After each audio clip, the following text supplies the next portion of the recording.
In this video, I'm going to show you how to upload alternative firmwares into the SkyViper GPS streaming drone.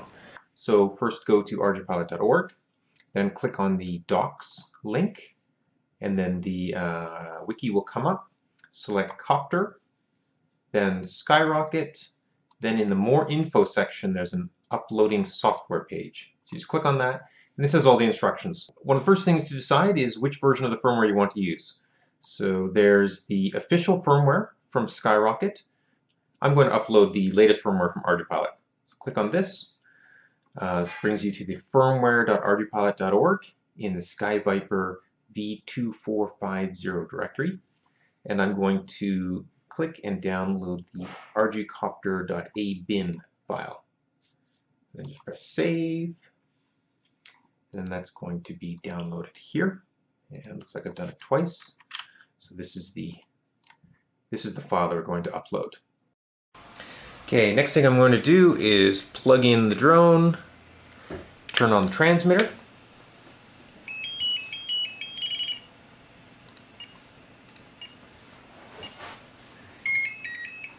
Then over on my PC, I'm going to connect to the SkyViper's Wi-Fi access point.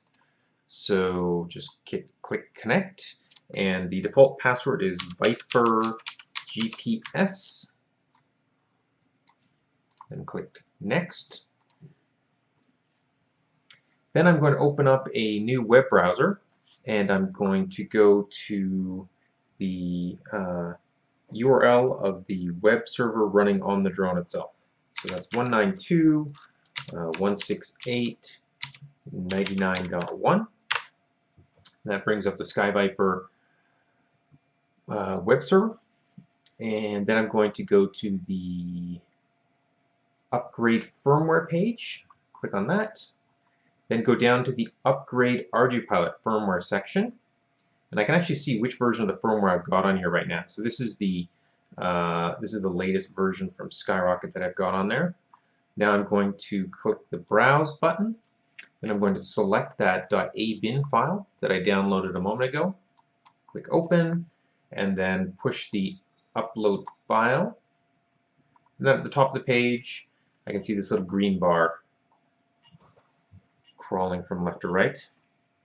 The drone itself has gone into bootloader mode, so it's disconnected from the transmitter.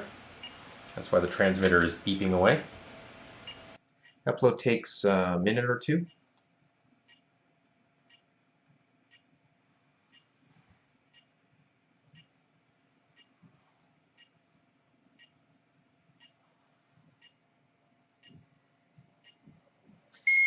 And I think it's already reconnected to the transmitter. Yes, we can see these little lights have come on.